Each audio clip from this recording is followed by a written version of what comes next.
नमस्कार, मैं रोहित कुमार। आप न्यूज नेशन देख रहे हैं। बिहार को विशेष राज्य का दर्जा मिले, इसकी मांग लंबे अरसे से उठती रही है।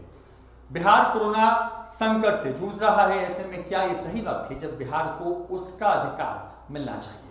ये सवाल इसलिए क्योंकि आरएलएसपी सुप्रीमो उपेंद्र कुशवाहा ने बिहार के मुख्यमंत्री नीतीश कुमार को लिखी है चिट्ठी, जिसमें इस बात की मांग की गई है कि ये सही वक्त है जब बिहार को उसका हक यानी कि विशेष राज्य का दर्जा मिल सकता है। साथ ही माइक्रो लेवल पर बिहार के हर वर्ग के लोगों को कैसे सरकार आर्थिक मदद दे सकती है, इसका भी पूरा ड्राफ्ट दिया गया है। इस पर क्या कुछ कहना है आरएलएसपी के मुख्य प्रवक्ता अभिषेक झा का, छोड़ जाते हैं आपको उनके बयान के साथ। कोरोना जैसी महामारी की वजह से तो पूरी विश्व के अर्थव्यवस्था पर इतना व्यापक असर देखने को मिल रहा है। बिहार में तो इसका और भी व्यापक असर होने जा रहा है। हम सब लोग देख रहे हैं कि बिहार के बाहर जो भी काम कर रहे हमारे प्रवासी मजदूर भाई थे या अन्य जो भी लोग थे, वे लोग अपनी नौकरियां छोड़कर, नौकरियों का तो स्कोप ही नहीं बचा, वह सब छोड़कर वापस प्रदेश आ गए हैं। हमें इस बात की खुशी है कि धीरे धीरे ही सही,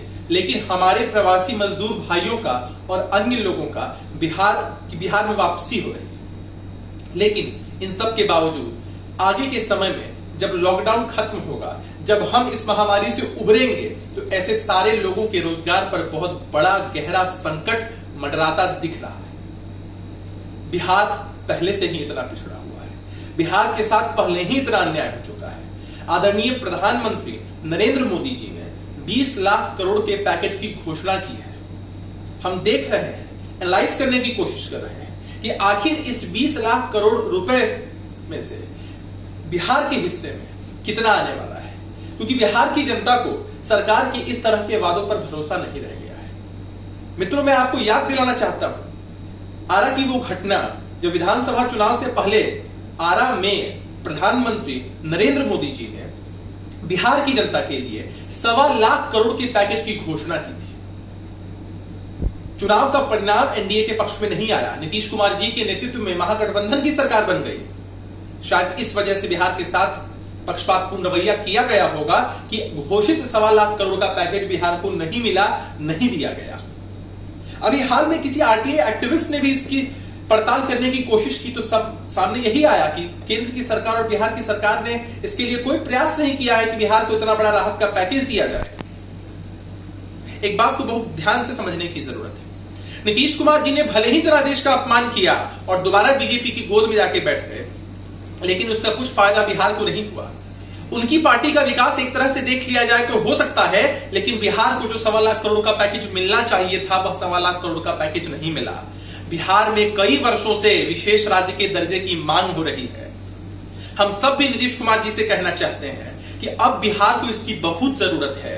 छोड़िए पुरानी बातें, हम भी अपनी राजनीतिक प्रतिद्वंदिता भूलकर आपके साथ चलने को तैयार है। बिहार को विशेष राज्य का दर्जा दिलवाइए ही। आपके एक मंत्री श्रवण कुमार जी कह देते हैं सिर्फ कि बिहार को यह पैकेज मिलना चाहिए, विशेष राज्य का दर्जा मिलना चाहिए। सिर्फ कह देने से कुछ नहीं होने वाला है। अब स्टैंड लेने का समय आ चुका है। हमारे नेता आदरणीय उपेंद्र कुशवाहा जी ने आपको चिट्ठी लिखी थी कल। उस चिट्ठी में सिलसिलेवार ढंग से बताया था कि अगर आपकी सरकार के पास विजन नहीं है, चिंता की बात नहीं है, हम आपको राय देने के लिए तैयार हैं। हमारे नेता आदरणीय उपेंद्र कुशवाहा जी ने सिलसिलेवार ढंग से समाज के हर एक वर्ग, हर एक तबके के लोगों की आर्थिक और माली हालत को देखते हुए आपको माइक्रो लेवल पर सुझाव दिया था। आम नेताओं की तरह नहीं कि बिहार का विकास होना चाहिए। श्री कुशवाहा जी ने होमवर्क करके आपको सिलसिलेवार ढंग से एक एक पॉइंट पर सुझाव दिया है। कृपया उन सुझावों को मानिए। कृपया बिहार की जनता की चिंता करिए। कमर टूटने वाली है बिहार की। केंद्र से अपना हक लीजिए। अब समय है कि आपकी सरकार यहां भी है और केंद्र में भी है। हम भी आपके साथ खड़े रहेंगे। पूरा विपक्ष, पूरा जनमानस आपके साथ खड़ा रहेगा।